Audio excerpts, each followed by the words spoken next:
अस्सलाम वालेकुम। उम्मीद है सब खैरियत से होंगे। हमने सेकंड ईयर का चैप्टर नंबर 19 स्टार्ट किया हुआ था, डाउन ऑफ मॉडर्न फिजिक्स। आज हम उसका टॉपिक पढ़ेंगे, वेव नेचर ऑफ पार्टिकल। उससे पहले हम प्रीवियस थोड़ा सा ओवरव्यू लेते हैं। हमने प्रीवियस लेक्चर में तीन फिनोमेना पढ़े थे, फोटोइलेक्ट्रिक इफेक्ट, उसके बाद हमने कॉम्पटन इफेक्ट और पेयर प्रोडक्शन पढ़ा था।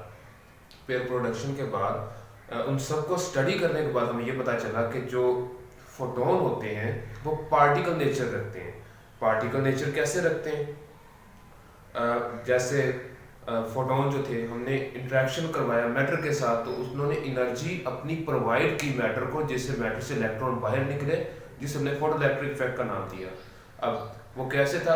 Law of conservation of energy के एक पार्टिकल अपनी सारी एनर्जी दूसरे पार्टिकल को ट्रांसफर कर देता है। तो एक मैस अपनी सारी एनर्जी दूसरे मैस को ट्रांसफर कर देता है, मोमेंटम हो या एनर्जी हो। जो फर्स्ट ईयर में हमने एक टॉपिक कवर भी किया था, दो बॉल्स को आपस में अटैच करवाया था, टकराया था, तो वो अपनी सारी एनर्जी दूसरे को ट्रांसफर कर देते थे। Same phenomena. तो ये फिनोमेना जो है, ये सिर्फ पार्टिकल नेचर्स के लिए था। Anything have mass can transfer their energy to the other particle, यानी कोई भी चीज जिसका मास होगा वो अपनी एनर्जी दूसरे पार्टिकल को ट्रांसफर कर सकता है। तो फोटोन जो थे वो पार्टिकल नेचर रखते थे, यानी उसने अपनी एनर्जी, वो वाले जो पार्टिकल जो मैटर के अंदर इलेक्ट्रॉन पड़े थे, उन पार्टिकल्स को अपनी एनर्जी के साथ टकरा के अपनी एनर्जी उन्हें ट्रांसफर कर दी। तो ये जो नेचर थी, ये पार्टिकल नेचर थी, पार्टिकल बिहेवियर था। सेकंड हमने पढ़ा था कॉम्पटन इफेक्ट। कॉम्पटन इफेक्ट क्या था कि फोटॉन्स जो थे, फोटॉन्स या एक्स रे फोटॉन, वो टकराते थे एक मटेरियल के साथ। मटेरियल के अंदर से क्या निकलता था? मटेरियल के अंदर से जब वो टकराते थे तो उसके अंदर से 2 या 3 इलेक्ट्रॉन को बाहर निकालते थे, या वो फर्दर जो भी प्रोसेस हुआ था उसमें अपनी एनर्जी ट्रांसफर करते थे। 2 पीक्स बनती थी। तो कहने का मतलब ये है कि जो कॉम्पटन इफेक्ट है उसके अंदर भी एक्सरेज जो थे वो फोटोन थे, लाइट थे, वेव थी, यानी वेव पार्टिकल कहते हैं, ये लाइट थी। उसने अपनी एनर्जी किसे ट्रांसफर की? इलेक्ट्रॉन्स को ट्रांसफर की, जिससे वो अपने आउटर मोस्ट शेल या इनर मोस्ट शेल से बाहर निकलने की कोशिश की उन्होंने। तो वो कैसे की कि फोटोन जो थे उन्होंने अपनी एनर्जी किसे ट्रांसफर की? इलेक्ट्रॉन्स को ट्रांसफर की। तो एनर्जी ट्रांसफर का जो प्रोसेस होता है वो किन में होता है? वो पार्टिकल्स में होता है, having mass. Anything having mass can transfer their energy to other particle. Clear है? तो ये भी जो कॉम्पटन इफेक्ट था, ये भी हमें पार्टिकल नेचर बताती है कि जो हमारे पास फोटोन है वो पार्टिकल नेचर रखता है, मैटर के तौर पे बिहेव करता है। थर्ड हमने एक्सपेरिमेंट किया था पेयर प्रोडक्शन का। उसमें एक वही फिर से फोटोन को हमने एक मटेरियल के साथ इंटरेक्शन करवाया, तो दो पार्टिकल निकले सेम नेचर के लेकिन ऑपोजिट प्रॉपर्टीज के। एक के ऊपर पॉजिटिव चार्ज था, एक पे नेगेटिव चार्ज था, एक पॉजिट्रॉन था, एक इलेक्ट्रॉन था। तो वो कैसे हुआ? फोटोन ने अपनी सारी एनर्जी उस मैटर को ट्रांसफर की। एनर्जी कंजर्वेशन का लॉ फिर से अप्लाई हुआ कि एक मैटर अपनी एनर्जी दूसरे मैटर को ट्रांसफर कर सकता है according to law of conservation of energy. और ये लॉ ऑफ कंजर्वेशन किन पे होल्ड करता है? ओनली फॉर मटेरियल थिंग्स के ऊपर, ओनली फॉर मैटर के ऊपर, ओनली फॉर पार्टिकल के ऊपर। तो ये तीनों फिनोमेना जो थे ये हमें पार्टिकल नेचर के तौर पे, पार्टिकल नेचर हमें बताते थे। अब बाद में 1929 में एक एक्सपेरिमेंट एक हाइपोथेसिस आई, यानी एक पेश गोई हुई, मशीन गोई हुई। क्या हुई कि जो वेव होती है, जो पार्टिकल होता है वो वेव नेचर भी रखता होता है। चलिए, अब ये कौन सा नया इंट्रोड्यूस हो गया, ये कौन सा नया कानून इंट्रोड्यूस हो गया कि हमने तो सिर्फ पार्टिकल नेचर पढ़ा हुआ है, तो ये वेव नेचर कहाँ से आ गई? लुइस डी ब्रॉयल एक साइंटिस्ट था जिसने एक फॉर्मूला जो है वो डेवलप किया, फॉर्मूला का रिलेशन फाइंड किया, दो चीज़ों का आपस में रिलेशन बना के नया फॉर्मूला इंट्रोड्यूस करवाया। उस फॉर्मूले के अकॉर्डिंग उसने ये हाइपोथेसिस दी कि जो पार्टिकल होता है वो एज अ वेव के तौर पे भी बिहेव करता है, वो वेव नेचर भी रखता है।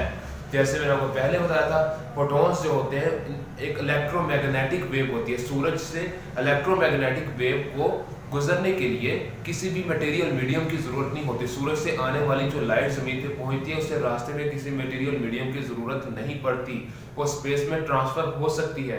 तो जो चीज़ विदाउट मीडियम स्पेस में ट्रांसफर हो जाए वो इलेक्ट्रोमैग्नेटिक वेव नेचर रखती है, इलेक्ट्रोमैग्नेटिक वेव होती है।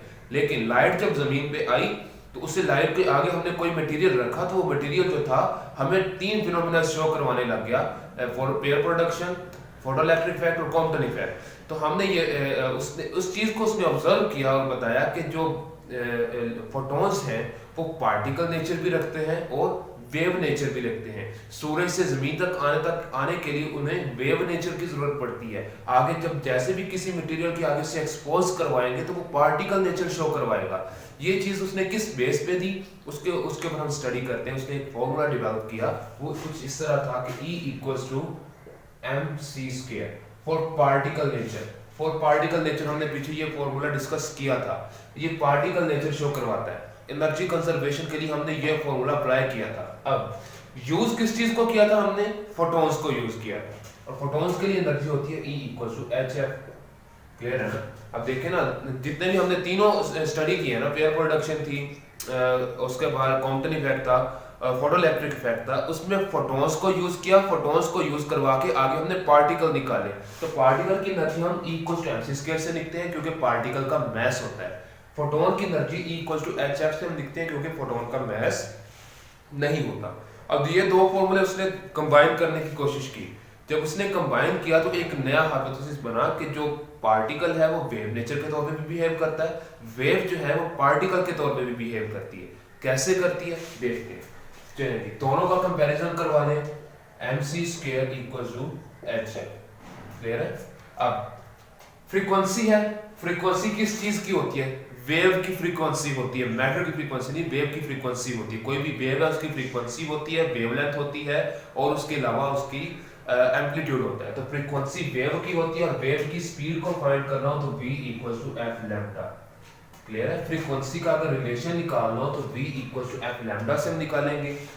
फोटॉन्स की बात कर रहे हैं तो फोटॉन्स के लिए v जो होता है वो c के इक्वल होता है। या c भी लिखने v लिखने c equals to f lambda. f की वैल्यू निकालें तो c ओवर लैम्डा है। यहां पे पुट कर दीजिए mc² equals to h c over lambda. एक c से कैंसिल हो गया। mc equals to h over lambda. mc यानी mass multiply by velocity. Mass multiply by velocity किसकी इक्वल होता है? मोमेंटम के इक्वल होता है। तो p equals to h over lambda. Clear है? अब h ओवर लैम्डा निकल आया, इसमें से लैम्डा की वैल्यू निकाले। लैम्डा रेफर करता है वेव नेचर को, p रेफर कर रहा है पार्टिकल नेचर को। कैसे पार्टिकल नेचर को रेफर कर रहा है? इस फॉर्मूले को देखें। लैम्डा जो है ये किसके लिए वैलिड होता है? Only for waves. सिर्फ वेव्स के लिए लैम्डा एग्जिस्ट करता है। लैम्डा जो होता है वेव्स के लिए वैलिड होता है।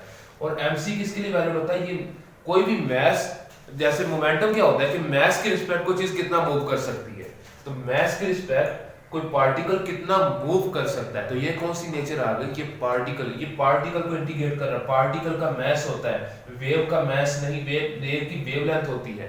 तो इसको जरा इंटरचेंज करें तो हमारे पास जो फॉर्मूला आता है वो कुछ इस तरह बनेगा कि lambda equals to h over p। Clear है? तो लैम्डा जो हो गया ये वेव नेचर और p मोमेंटम जो हो गया ये पार्टिकल नेचर। इसे दोबारा से अगर आपने रीअरेंज करना है तो कर सकते हैं। h ओवर p की वैल्यू mv लिख सकते हैं या mc लिख सकते हैं, आपकी मर्जी है। चलें जी, तो इस फॉर्मूले को जब उसने डेवलप किया तो इस फॉर्मूले के बेस पे उसने हाइपोथेसिस दी कि जो पार्टिकल होता है वो वेव नेचर को भी शो करता है, जो वेव होती है वो पार्टिकल नेचर को भी शो करती है। यानी फोटोन जो होता है, सिंपल बात करने का मतलब यह है कि जो फोटोन है, जो लाइट है, फोटोन को अगर आप कंफ्यूज तो लाइट की बात करते हैं, लाइट जो है ये मैटर भी है और एनर्जी भी है। पार्टिकल नेचर भी शो, मैटर के तौर पे ये पार्टिकल नेचर शो करेगी, एनर्जी के तौर पे ये वेव नेचर शो करेगी। वेव नेचर कैसे शो करती है मैंने आपको पहले बता दिया, इलेक्ट्रोमैग्नेटिक वेव है सूर्य से अर्थ तक आने के लिए। उसके बाद पार्टिकल नेचर कैसे शो करती है, अगर इसे किसी मटेरियल के आगे रखें तो उसमें से इलेक्ट्रॉन्स को बाहर निकालना शुरू कर देगी, यानी अपनी एनर्जी उस मैटर को ट्रांसफर करेगी। तो एनर्जी कंजर्वेशन सिर्फ उसी वक्त हो सकती है जब दोनों आपस में मैटर हो, एक मैटर दूसरे से टकराएगा तो अपनी एनर्जी कंजर्व कर देगा, एनर्जी ट्रांसफर कर देगा। तो इस फॉर्मूले को अगर आप देखें तो लैम्डा जो है ये वेव नेचर को शो कर रहा है, mv ये पार्टिकल नेचर। मास किस चीज का होता है? पार्टिकल का मास होता है, वेव का मास नहीं होता। तो कोई भी चीज जो वेव है वो पार्टिकल नेचर भी शो करवाएगी, तो कोई भी चीज जो पार्टिकल है वो वेव नेचर भी शो करवाएगी। तो कहने का मतलब सिर्फ यही है कि जो फोटॉन्स हैं, जो लाइट है, वो वेव नेचर भी रखते हैं और पार्टिकल नेचर भी रखते हैं।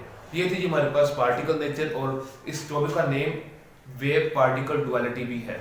वेव पार्टिकल डुअलिटी यानी वेव पार्टिकल डुअलिटी, तो इसके बारे में आपने ये लिखना है। अब ये फॉर्मूला किन चीज के लिए वैलिड है? अब क्वेश्चन मेरा ये है, आपके माइंड में भी क्वेश्चन आया होगा कि ये कोई चीज पार्टिकल कैसे बिहेव करती है और वेव कैसे बिहेव करती है, कौन सी चीजें हैं जो एज अ पार्टिकल बिहेव करेंगी और कौन सी चीजें हैं जो एज अ वेव बिहेव करेंगी, या कौन सी चीजें हैं जो एट अ टाइम पार्टिकल भी बिहेव कर सकती हैं, वेव भी बिहेव कर सकती हैं। तो उसके लिए हम सिंपल सा यहाँ पे एक्सपेरिमेंट करते हैं, एक्सपेरिमेंट नहीं है, सिंपल सा करते हैं। यहाँ पे एक लेते हैं, मैथ लेते हैं, ठीक है, एक बुलेट लेते हैं और एक साइड पे एक इलेक्ट्रॉन लेते हैं। अब बताएं कि किसका मैथ ज्यादा है, बुलेट का मैथ ज्यादा है, तो बुलेट को क्या बिहेव करना चाहिए, बुलेट को एज अ पार्टिकल बिहेव करना चाहिए। इलेक्ट्रॉन का मैथ कम है तो वो क्या बिहेव करेगा, वो पार्टिकल बिहेव भी करेगा और वेव बिहेव भी करेगा। कैसे करेगा, सॉरी फॉर दैट, कैसे करेगा हम यहाँ पे स्टडी करते हैं। तो इसे मैं अरेज करता हूँ पहले और फिर देखते हैं कि कैसे और क्या फिनोमेना बनेगा। चलिए जी, इसे मैंने कर दिया अरेज और आगे देखते हैं जी हमारे पास क्या होता है।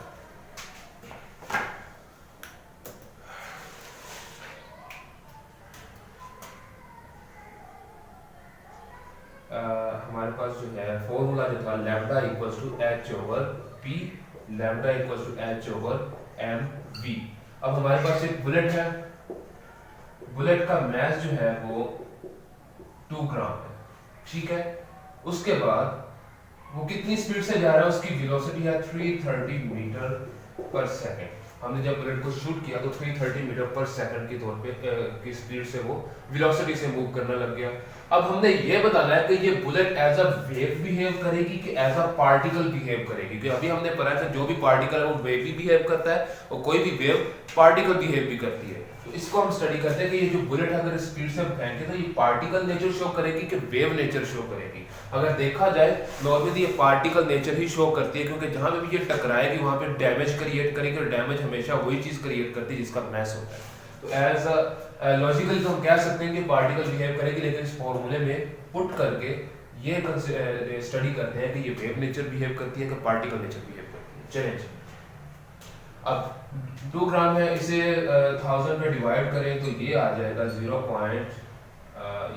डायरेक्टली 2 मल्टीप्लाई 10 की पावर -3 kg, ठीक है। चलें अब इसको करते हैं जी, फर्दर स्टडी करते हैं। आई थिंक मैंने थोड़ा सा गलत कर दिया, इसे 1000 में डिवाइड करेंगे तो 0.002 किलोग्राम आ जाएगा। 1 2 3 और 2 मल्टीप्लाई 10 की पावर 3, ठीक लिखा था, सही है। चलें अब वैल्यूज पुट करते हैं जी। लैम्डा आ जाएगा, h की value 6.63 multiply 10 power -34 Planck constant की वैल्यू। उसके बाद मैस कितना आ गया, 2 मल्टीप्लाई 10 पावर -3 और किस वेलोसिटी से जा रहा है 330 मीटर पर सेकंड। इसे अगर आप सॉल्व करें तो हमारे पास जो आंसर आएगा वो हमारे पास आंसर आएगा, मैं आंसर देखता हूँ, मेरे पास कैलकुलेटर नहीं है तो डायरेक्ट आंसर मैं लिखता हूँ यहाँ पे। तो आंसर क्या आएगा, आंसर देखते हैं जी।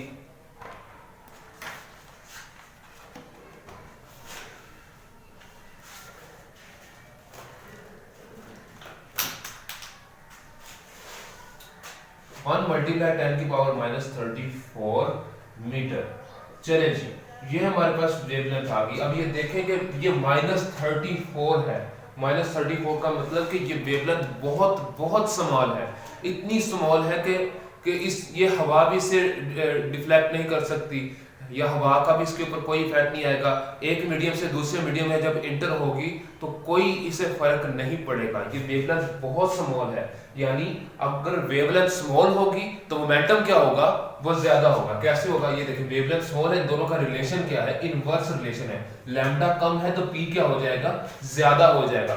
वेव नेचर अगर कम है तो पार्टिकल नेचर क्या हो जाएगी, ज्यादा हो जाएगी। अब लैम्डा का आंसर जो आ रहा है वो बहुत कम आ रहा है, तो इसका मतलब कि इसकी पार्टिकल नेचर ज्यादा होगी, ये ज्यादा डैमेज क्रिएट करेगा, ये पार्टिकल नेचर को ज्यादा शो करवाएगा। तो बुलेट क्या बिहेव करेगी, ये पार्टिकल नेचर बिहेव करेगी। चलें जी, अब एक और इसके अंदर कैलकुलेशन करते हैं। हम लेते हैं जी इलेक्ट्रॉन के लिए। अब हम, ये तो था बुलेट के लिए, यानी बुलेट को अगर इसे मैं दोबारा से इरेज करता हूँ, यहाँ पे मैं इसकी वैल्यू दोबारा लिख देता हूँ कि लैम्डा फॉर बुलेट आ जाएगा 1 मल्टीप्लाई 10 की पावर -34 मीटर। ये था हमारे पास बुलेट के लिए।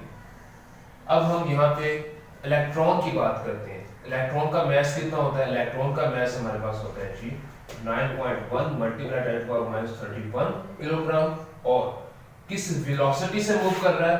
1 मल्टीप्लाई 10⁻6 मीटर पर सेकंड। इस वेलोसिटी से अगर हमारा जो है इलेक्ट्रॉन मूव करे तो वो पार्टिकल नेचर शो करेगा कि वेव नेचर शो करेगा, ये हमने स्टडी करना है। तो मैं जरा वैल्यूज देख लूं।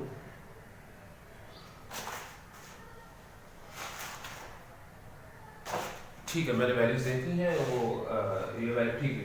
चलिए, इस स्पीड के साथ अगर चार्ज जो है इलेक्ट्रॉन मूव करे तो इलेक्ट्रॉन का मास भी होता, जाहिर बात इलेक्ट्रॉन का मास भी है, लेकिन ये पार्टिकल बिहेव करेगा कि वेव बिहेव करेगा। तो ये देखते हैं जी हम, लैम्डा आ गया h/p, और h/p इक्वल होता है mb के। चलिए लैम्डा वैल्यूज पुट करें, 6.63 मल्टीप्लाई 10⁻34 और 9.1 मल्टीप्लाई 10⁻31 और 1 मल्टीप्लाई 10⁻6। इसे अगर आप सॉल्व करेंगे तो लैम्डा जो है हमारे पास आ जाएगा 7 मल्टीप्लाई 10⁻10 मीटर।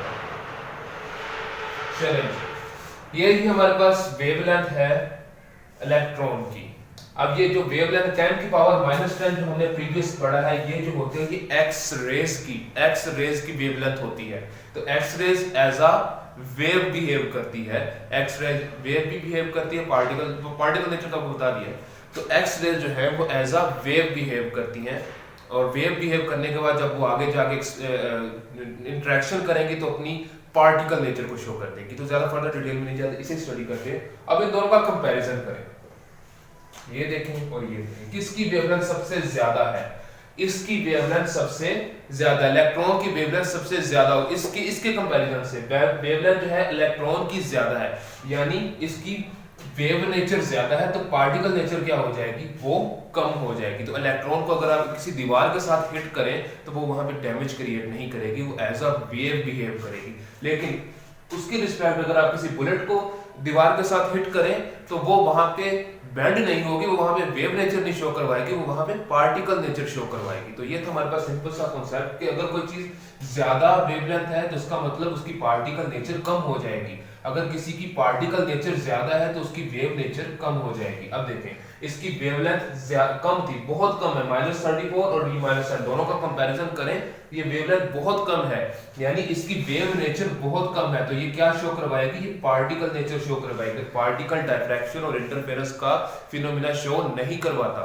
अब इलेक्ट्रॉन की बात करें तो इसकी वेवलेंथ ज्यादा है, इसके रिस्पेक्ट इसकी वेवलेंथ ज्यादा है, यानी इसकी वेव नेचर ज्यादा होगी तो पार्टिकल नेचर ऑटोमेटिकली कम हो जाएगी।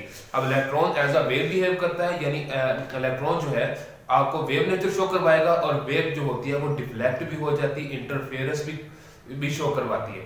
प्रीवियस जो सेकंड चैप्टर या थर्ड चैप्टर में हमने पढ़ा है कि जैसे ही एक इलेक्ट्रॉन को मैग्नेटिक फील्ड के अंदर एंटर करवाते हैं तो अपना रास्ता चेंज कर लेती है, वो डिफ्लेक्ट हो जाती है। क्यों होती है? क्योंकि इलेक्ट्रोमैग्नेटिक वेव जो है मैग्नेट की एक्सटर्नल मैग्नेटिक फील्ड और इलेक्ट्रॉन भी एज अ वेव बिहेव करते हैं, तो दोनों वेव जब आपस में इंटरेक्शन करती हैं तो इंटरफेरेंस और डिफ्रैक्शन का फिनोमेना शो करती हैं। तो ये थी हमारे पास वेव नेचर और पार्टिकल नेचर ऑफ और वेव पार्टिकल डुअलिटी के वेव पार्टिकल के तौर पे बिहेव करती है और पार्टिकल भी वेव की तौर पे बिहेव कर सकता है, लेकिन सर्टेन कंडीशंस हैं, जैसे मैंने आपको बुलेट का बताया है और इलेक्ट्रॉन का बताया है।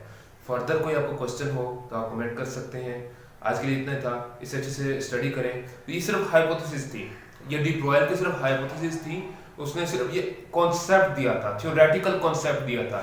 इससे कंफर्म किसने किया? डेविसन और जर्मर ने, उसने आगे एक्सपेरिमेंट किया था, वो हम फर्दर लेक्चर में स्टडी करेंगे डिटेल के साथ। अपना ख्याल रखिएगा, अल्लाह हाफिज।